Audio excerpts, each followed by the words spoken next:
everyone, welcome back to my channel. As I promised you guys, I'll be back with you with the previous year questions of sequence and series. So let us begin. So the first question is displayed on the board, and the first question says that if x comma 3 by 2 comma z is in AP, x comma 3 comma z are in GP, then which of the following will be in HP? And your options are available. Let's start with the question. उसने बोला x comma 3 by 2 comma z ये मेरे पास है AP में, मतलब twice of the middle term it is equals to x plus z, that is x plus z की मेरे पास value आती है 6 no, it means x by 2 3 and on the other side x comma 3 comma z they are in GP, that means कि middle term का square is equals to product of the, तो 9 is equals to x into z. अब हमें देखना है कि कौन सा टर्म इसमें से है जो HP में होगा. So I am taking it as x, h और z. तो I can find out the value of h, x plus of z. So twice of इसकी वैल्यू हमारे पास 9 है और x plus z की वैल्यू 3 है. So your answer is 6. So your option is A option is the correct answer. X, 6 and z. Just have a look at the question. Second question is again displayed on the board. It says that कि third term GP की 3 है. What is the product of 5 terms? अगर आपने पिछली conceptual videos देखी हैं तो ये क्वेश्चन बहुत ही इजी है आप लोगों के लिए. आई टोल्ड यू, आपको मैंने एक टेबल बनवाया था जिसमें I told you how to write 5 terms. तो 5 टर्म्स को लिखने का वे होता है ए आर का स्क्वायर, और इधर जब हम चलते हैं ए बाय आर का square. Alright, so your question is कि 3 टर्म्स, थर्ड टर्म हमारे पास जीपी में 3 है, मतलब this is 3 and you have to find out the product. That means it is 3, it will be equal to 3r का square, 3 by r का square. अब इन सबका प्रोडक्ट कर दीजिए. So your answer will be 3 की पावर में 5 and 3 power 5 is 243. So your answer is option number C, 243. Just have a look at the question. Question number 3 says that x is equals to 1 minus y plus y square minus y cube so on to infinite series. अरे बाप रे, infinite series का question आ गया तो your reaction will be छोड़ो, let's move forward. नहीं, छोड़ना नहीं है इस क्वेश्चन को. We will solve this question because these questions are super duper easy and super duper important. So आपको देखना है which of the following is correct. देखो बच्चों, इनफाइनाइट सीरीज का क्वेश्चन है तो क्या करना है, सीधा ही है x का आंसर जो हमारे पास a by 1 minus of r आएगा. यहाँ पर a की वैल्यू मेरे पास 1 है और r की वैल्यू y बाय 1 कर लीजिए, तो r will be equals to minus of y.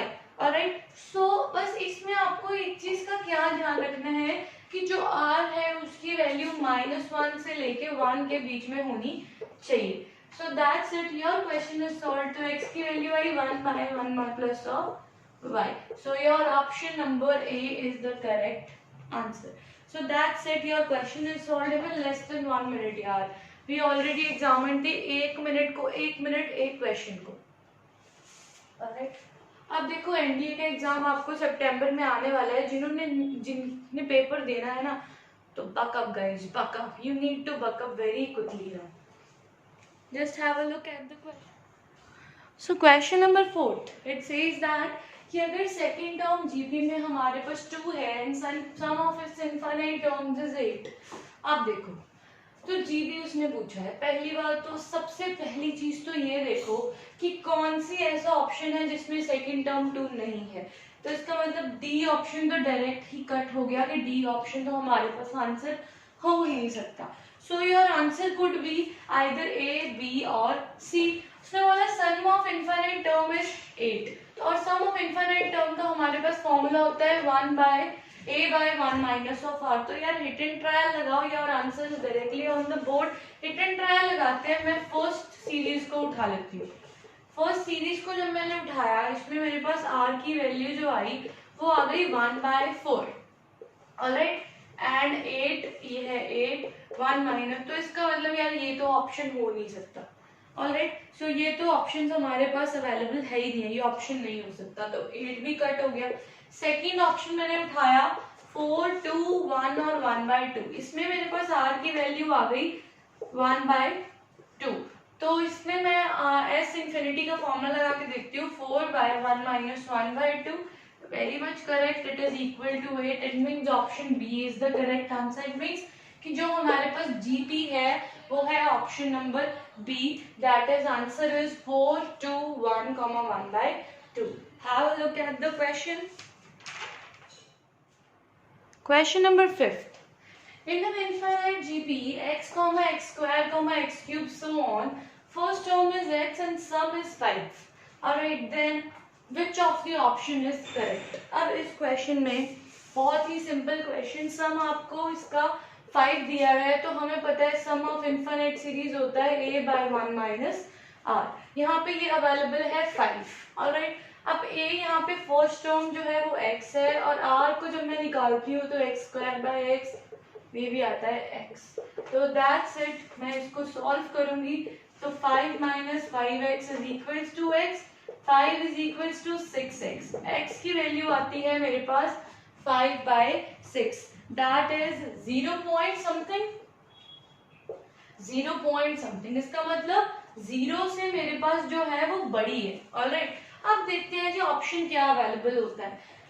First option 0 या 10 से के भी, देखो पहले नीचे वाले देख लेते हैं कि x माइनस 10 से कम है, ये तो हो ही नहीं सकता। x greater than 10, this is also wrong. 10 मतलब x जो है वो लेस देन 0 है, ये भी नहीं हो सकता, तो आंसर इज ए कि x 0 और 10 के बीच में हमारे पास लाई करता है, तो that's it, question is again solved. Have a look at the question. So that's it. These were some previous year question examples actually, which involved from the previous year question papers. Alright, for more videos, just subscribe my channel and keep watching. Thank you. Till then, bye bye and take care.